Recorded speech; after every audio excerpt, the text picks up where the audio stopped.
3-2 Rail Splitters hosted MacArthur in a Central State 8 matchup as Lincoln looks to return to the playoffs for a second straight year.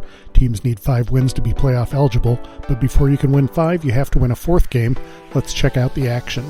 First drive of the game, and just over a minute off the clock, MacArthur gets a touchdown when Antonio Young hits Majir Woods. The point after is good, and MacArthur leads 7-0. This game was a contrast in styles, as MacArthur featured a big play offense, but Lincoln looked to control the clock with sustained drives. Even so, the Railers said, "We can do big plays also." Here's a 12-yard pass play from Tate Johnston to Jaden Gully. Later on the drive, Gabe Smith breaks loose for a long run for Lincoln. In all, Lincoln ran 12 plays on the drive, but the Railers missed a field goal attempt after their drive stalled.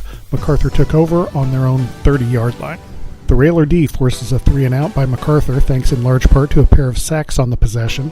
Frank Sanders on first down makes his way to the quarterback. 2 plays later, it's a trio of Railers in on the third down sack as Bunner, Aiden Fry, and Alex Schmidt get to the Generals' quarterback. MacArthur punts from its own end zone. Lincoln takes over on the Generals' 38-yard line. Moving into the second quarter, Lincoln moves the ball deeper into MacArthur territory, then Tate Johnston connects with Peyton Bunner on a 13-yard touchdown pass play. Lucas Melton hits the extra point, and it's 7-7. MacArthur has that big play offense with lots of speed and weapons. Here's Jamore Singleton with a 35-yard run for the Generals. That sets up a 10-yard score for MacArthur to give the Generals a 14-7 lead after the PAT. Both offenses heat up as the first half winds down. Here Lincoln knots the score at 14-all on an 11-yard touchdown pass play, once again from Johnston to Bunner. On MacArthur's next possession, it's Peyton Bunner doing it on the defensive side of the ball this time as he sacks Antonio Young. But with 3 minutes left in the first half, MacArthur strikes again, this time on a 46-yard pass play to take a 21-14 lead. This game was like a heavyweight boxing match, with the game going back and forth with a slugfest feel. Lincoln's Gabe Smith, known for his speed, but here he lowers the shoulder and keeps the ball moving to pick up some extra yardage for the Railers. Next, it's Johnston finding Kyle Keeler on a long pass play for Lincoln. The Railers would drive the ball inside MacArthur's 5-yard line, but the Generals' defense rose to the occasion as MacArthur stops Gabe Smith before he crosses the goal line. Lincoln was out of timeouts, so the clock expires and the Railers come away empty on the drive. MacArthur leads 21-14 at halftime. Lincoln has possession to start the second half, and once again it's Peyton Bunner finding the end zone for the Railers. He runs 14 yards for the touchdown and knots the score at 21-21. But the Generals rallied their troops and struck quickly as MacArthur gets a 72-yard run to move deep into Railer territory. MacArthur had the ball 4th and goal, but the Railer defense came up with a big play of its own and held the Generals out of the end zone. Lincoln took over on downs. 5 minutes later, Lincoln drives into MacArthur territory, and it's senior Kyle Keeler with a 9-yard run to give the Railers their first lead of the night at 28-21 heading into the fourth quarter. Less than 2 minutes into the fourth quarter, Jamore Singleton scores on a 6-yard run for MacArthur to make the score 28-27, but on the extra point attempt, the Generals have trouble with the snap, and Lincoln's rush breaks through the line. Gabe Smith blocks the kick, and the Railers maintain a 1-point advantage. On Lincoln's next possession, it's Smith again, this time with another hard-nosed run as he initiates contact and picks up a couple extra yards. Almost 6 minutes later, Lincoln is knocking on the door once more, and it's Peyton Bunner who takes it in for the Railers to make the score 34-27. Lincoln goes for the knockout punch and tries a 2-point conversion.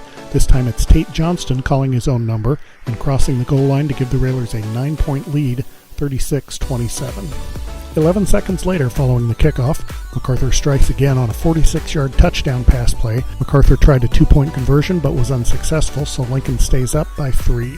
MacArthur tries to get possession back with an onside kick, but Railer Seth Durbin pounced on the ball to give Lincoln possession near midfield. So now the Railers want to run time off the clock and keep the ball on the ground. Another score would be nice also.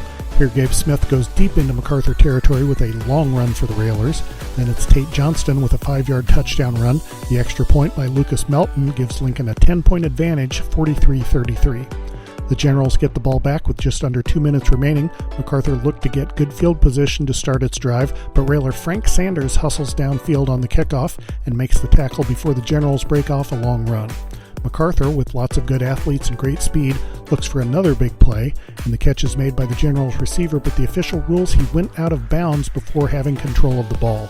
Looking at the play again, you can see the slight juggle as he's unable to control the ball before going out of bounds, so the play is just ruled an incomplete pass. MacArthur is looking to do something to get the ball downfield, but the Railer defense comes up big once more as Frank Sanders and Aiden Fry combine for a quarterback sack. Now it's 4th down for the Generals. They complete the pass, and the receiver steps out of bounds to stop the clock, but he did not have the yardage for the first down. That gives Lincoln the ball near midfield with 27 seconds left. The Railers go into victory formation and take a knee, and Lincoln gets his 4th win of the season with a 43-33 victory. It was a phenomenal night. We challenged our offensive line, before the game, just that, this was going to go how they played, and they played very well. It ran for 395 yards, so it's a pretty good night. Over 507, about 517 total.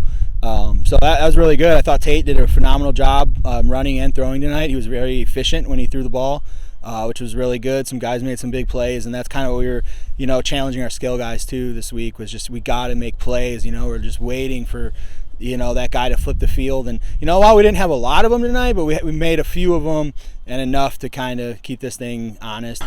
I think this game was the game that we really had to dig deep and just start moving the chains. We have to start getting first downs, stay ahead in the game, and I'm just proud of our O-line persevering all through that second half. They showed a lot of heart out there, and all of our running backs as well, and we just went out there and did what we had to do to get the win. I can't be any more happy of how this game turned out and how we put our season up back to, after 2 losses, coming back, winning 2 back-to-back, putting ourselves at 4-2. I think we have a great chance of going back to the playoffs this year. The resiliency from our kids was unbelievable.